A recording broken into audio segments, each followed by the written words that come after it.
LD46 is complete, ladies and gentlemen. The comments are in, the score is final, and we are gonna take a peek. Let's do this thing. Hey friendos, it's DW. So LD46 is complete, my first Ludum Dare, and the scores are in, the ranks are in. We ranked, that's great. And second thing is we got a lot of comments and great feedback to go through. So this video is all about the feedback and the scoring and the conclusion, the finale, if you will, of the game jam and what we're going to take and what I'm taking from this overall experience. But if you haven't seen the previous videos or know what our submission is, Darcy, Lucia, and I created a game called Little Shop of Wall Street, and I'm not going to go over the details because I have other videos that cover that. So I'll put those links in the description below, and you can check them out if you want. Otherwise, there's also a link to the description in the description for actually playing the game if you want to give it a whirl and see it on the Ludum Dare page and stuff like that if you want to check all that out. It's all in the description. But with that being said, let's get into the scoring review, shall we? All right, so the results are in, and I haven't looked at them yet, so I wanted to record that kind of live as I did it. So we're going to click over here on results for Ludum Dare 46. And surprise, surprise, we are not in the top 10. But that's not the big expected. Let's see how we did here. Click on, is it stats? Can we do that? Nope. Games. Let's see how we did. Okay. So everything scored below average for the most part. So the average was out of 5. And you can see here out of my score, my overall 2.3, fun 2.109, innovation 2.37, theme good, so 3.4. So we did okay on the theme, that's good. Graphics 2.36 or 2.326, humor 3.1, that's also awesome, above average, and mood 2.2. Okay, actually I think I did, and we did better than I actually expected. That's actually really, I'm really happy with that score, especially with the theme. We did pretty well at the Keep It Alive theme. We got some better options on that one. And you look at humor, you scored in the top 1,000. That's pretty impressive. Yeah, I'm really happy with those scores.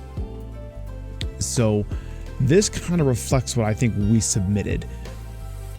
You know, I believe as for what we were able to accomplish, it was amazing. Compared to other people, though, you know, not that great. Some people were able to put together full games, music, beautiful art, full concise game loop with all the features implemented in a matter of 2 days, let alone or a team in 3 days or anything like that, right? So the fact that we were able to score in certain areas as in the top 1,000, even in the top 2,000 for theme, I'm really happy with that. Now the question is, how many games were submitted? That I don't actually know. All right, these are the stats for the game. So like I said, for the jam, we are competing against another 3,576 people. If you look at our stats over here, you can see we've got. Well, I mean, we scored in the top half, like in the lower half for the most part. Humor, we actually did really well. I'm actually pretty happy about that. I'm actually exceptionally proud of this. In fact, in terms of theme, we did all right too. And again, that's pretty close to the top half. On top of that, our average was actually 3.4.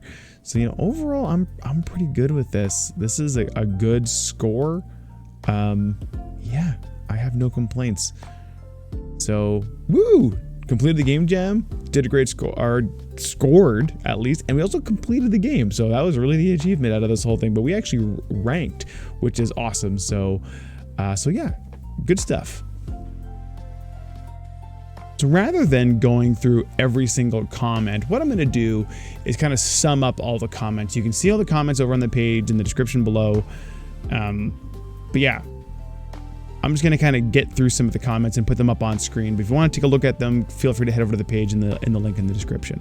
But let's get over the 3 major themes that kind of came out of the feedback from the comments. The funny writing and the humor commentary. We got a couple comments about that, and I'm very proud of that. Darcy and I came up with this dark humor comedy that was the theme of our game, this plant eating your family, and I did the writing on it in the end to kind of wrap up the game. But the fact that we scored so highly and people commented on it means that I was able to create something and participate in creating an idea and getting it out there, such that my dark humor translated through the medium of video games, and they got it to a point where they were actually able to comment on it in the on the feedback form. That is amazing. That I've never had that happen. I've gotten, you know, comments about different things that are whatever, but this is something I'm exceptionally proud of, and I will be feeding off these comments for the next long while. So mwah, this is beautiful feedback, and thank you from the bottom of my heart, all you lovely people that commented on it. And for those that laugh once in a while, I got you. The lack of sound effects and music in this game, I felt the most. I completely agree with every single comment. This game was lacking in that department for sure, because it wasn't even present. I did manage to write a song, and I did start to tinker with the tools a little bit of creating sound effects. All that being said, I ran out of time, and a game jam is not the right time to just pick up new tools blindly while you have all of the other pieces to develop yourself too. My takeaway from this, and I guess I always knew this because I play a lot of video games and I've played them for decades, but the sound and music and art make a huge impact. They're not everything by any stretch, but they certainly can make a huge difference in such a small game and such a tight experience as something like a game jam game or a little game like Little Shop. And so moving forward, I am going to take that to heart, and I am going to make sure I dedicate much more time to creating music and graphics and sound effects for my game jam titles, even if it's before the jam, and have kind of a little library of little ditties or little looping songs that I can kind of put together. That's something that I think I need to have for these experiences to actually resonate, to get those kind of little baby vertical slices for game jams out there to people to rate and judge. So I'm going to really take that to heart and really think about how I can improve my own skills in that, but also how I can prepare for that, because I'm not going to become a great musician, sound effects artist, or just plain video game artist anytime soon. So how do I improve on that? That's a question that I got to answer for myself, and I will for the next jam. The comments about the lack of gameplay are completely valid, right? We didn't complete the Wall Street part of Little Shop of Wall Street. It's a giant hole. That was a conscious choice made by me to get the game done, to get it submitted. We had the choice of not submitting it and kind of working through the idea, but I wanted to get something out the door to see what happened. And that's the takeaway I'm getting from that, is even though people couldn't experience our original design, they were able to play part of it and get some of the ideas and start experimenting with different things like the humor and how to feed the plant and just those basic little pieces. Does it create a full-on game? Not really. It makes enough of a game, I think. I mean, people could play it and there was an ending and there was a little loop. But the Wall Street component was the core mechanic, and the fact that we didn't get that done, well, that's just on us. But moving forward, like, what should I take away from that is that you need to loop your game together at the end. Like, even if that means cutting your core mechanic, innovate, press forward, and figure out how you can get something submitted out into that ecosystem, because you will get some feedback you may not expect, and you may not realize where your strengths actually lie until you get it out there. So I'm definitely going to keep that in mind about this time crunched idea for Ludum Dare 47 or whatever the next one is. So let's wrap this whole thing up with a retrospective. So for those that are new to the idea of a retrospective, I take it right from the Scrum playbook, which is a sprint retrospective. You take a fixed amount of development time, and then your team reflects upon it, answers 3 questions: what you did well, what you could do better, and what you're going to take forward into the next sprint. This is going to have a twist on that, because clearly this isn't a formal Scrum practice by any stretch. But we are going to answer those 3 questions, except for the last one. We're going to say what we're going to take forward into the future with this whole game jam experience. So let's get into it. So what did we do well? A few things for starters. One, we submitted a game and it ranked. That's amazing. Okay. This is a global game jam. We're dealing with some expert pros here, and we managed to rank. And in some cases, not a lot, but in some cases in the top half. That is bloody spectacular, especially on theme and humor. I'm very proud of that. Those are two things that we could rank on, I felt, and we managed to get in the top half with a bunch of real experts. So that's a freaking fantastic achievement for me, and I'm sure it is for Darcy too. So that is what we did. That is what we did well for sure. Second thing, and this is more on a personal note for me, is this game jam got me to play with a mechanic I wanted to for a long time and do something productive with it. It was very time boxed. That 3 days of my spare time with a collaborator, it didn't leave a lot of wiggle room, and we didn't manage to get the marketplace stuff into the game. And by marketplace, I mean like in-game solo economies, games from like Uncharted Waters for the SNES, or Pirates for the Sega Genesis, or the PC, like Sid Meier's Pirates. These games where you have to buy and trade and sell things to make money to do something else.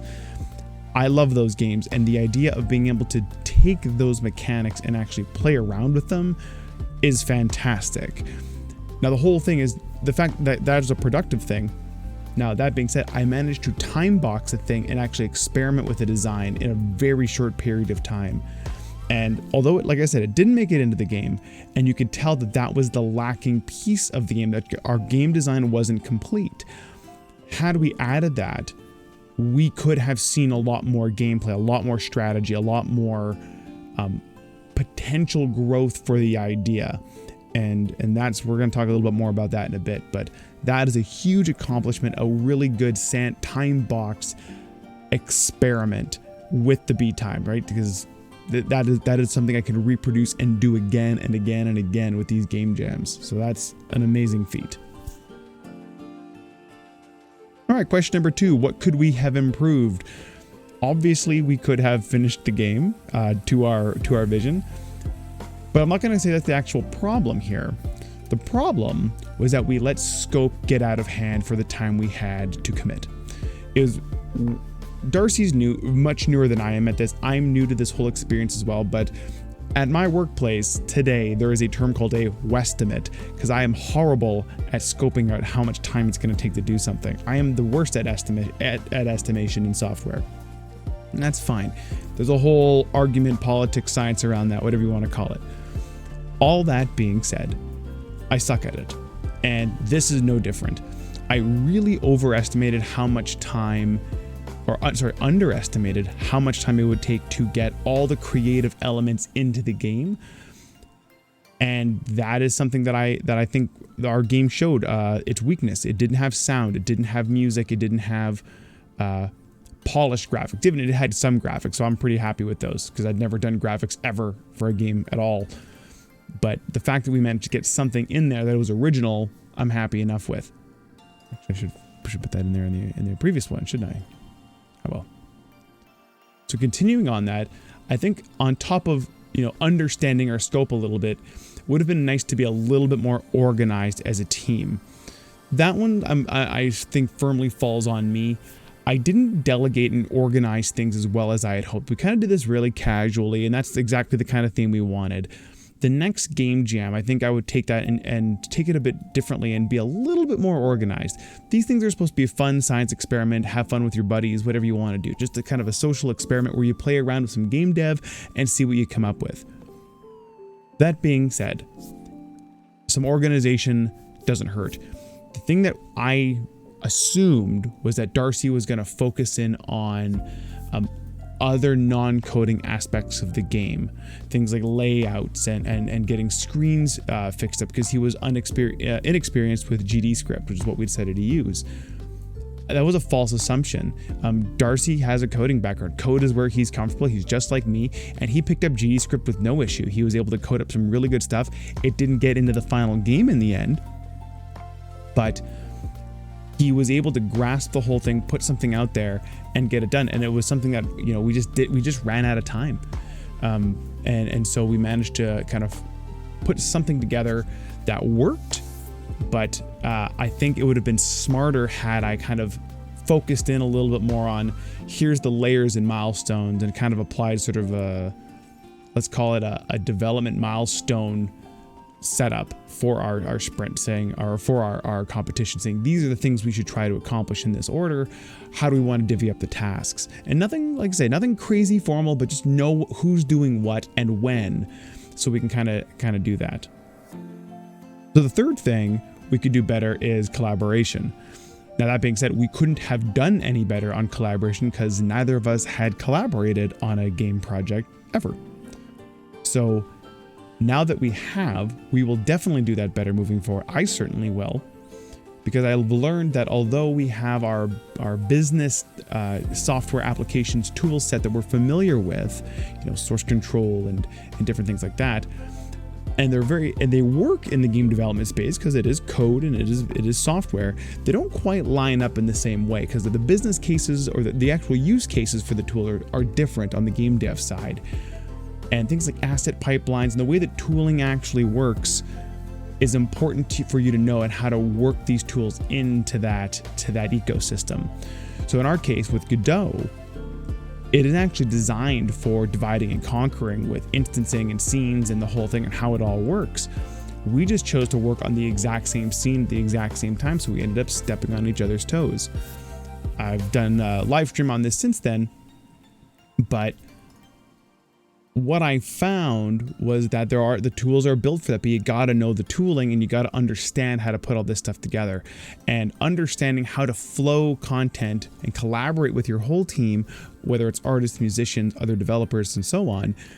Knowing how everyone needs to collaborate, that is clearly a critical piece that you kind of have to have some more experience with. It's not something I think you can just learn. Maybe it is, but for me, it's something I think you have to experience a little bit and then kind of get a bit of a feel for how your workflow or your development pipeline can actually work. So what am I going to do moving forward with this? So that's the last question with the retrospective. And I'm not going to do another formal sprint. I'm going to keep doing what I'm doing, but I think I'm going to keep this game as the game that I'm focusing on. This is the project. This is the one. And the reason for it is this is a great first game for me. This isn't really technically my first game. I've played with them over the last year and a half on streaming and stuff like that, but this is the first time I've gotten this far with an idea. And it was a collaborative idea with Darcy, and there's something to be made here. The Ludum Dare feedback, like I said, was really encouraging. All of the areas that I wish we would have had more time to spend on, they highlighted. These are things that are there, but there is potential, and that's what I see. I see potential in this game, and it'll allow me to develop gameplay and design gameplay, not code, but gameplay itself, around a market mechanic, or an economics mechanic. And I love that idea. I love those old Aerobiz games and stuff like that. Those games, I love them. And so to tinker with that idea a bit on a very simplistic level and actually polish up a game and get something out the door, that's a huge accomplishment. And and I can time box it. The next Ludum Dare is coming up in I think it's in 6 months. I think they're every 6 months or twice a year. Then I think it's in October. And so I'm going to try to get it done for then. And on top of that, if it's not that one, then there's the GitHub Game Jam as well. So there's some game jams coming up that I would love to participate in. If I time box it to say, you have to finish this project over the next few months solo, I want to see how far I can polish this thing up and get it out the door. How far can I take this idea? Because I've never gotten this far ever. And I've managed to take this idea with Darcy over a weekend in our B time and then polish it up further in my B time since the submission deadline, to a point where I actually don't have features to code other than bug fixes and tweaks and polish. So the gameplay is all built. I've never gotten that far. Like, the game design as we envisioned is complete. Well, it's complete enough. Is it ready to sell? No. Will it sell? Probably not. But I think there's something there. And so that's what I'm taking forward with this, is I want to see how far I can take this project and see if I can actually release a real video game, like a real game developer. And with that, ladies and gentlemen, I'm going to call this video a wrap. There's more to talk about. There's more to review. There is a whole post-jam set of footage that I have not shown you. There's a new whole set of gameplay that is in the game that is not released yet. That is coming in the next few videos and stuff like that. That's going to be coming around. So stay tuned for that on the YouTubes or the Twitters or wherever you want to follow me. But I want to thank you so much for participating in this journey and following along. Please leave your comments below if you want to see more details or have any questions. But all in all, this has been an amazing experience, and I hope that came through in all these videos. If you want to, if you haven't seen the other videos, like I said earlier, please go back and watch some of the other ones. That'd be, you know, they'll give you some context. You can meet Darcy and kind of see this has been a fun experience, and now it's turning into this achievement of mine that I am just ecstatic about, and I'm just excited about, and I want to see this go forward. So please follow along and let me know what you think along the way. And until next time, thank you for watching, and have yourselves a pleasant day and or evening, and take care of yourself.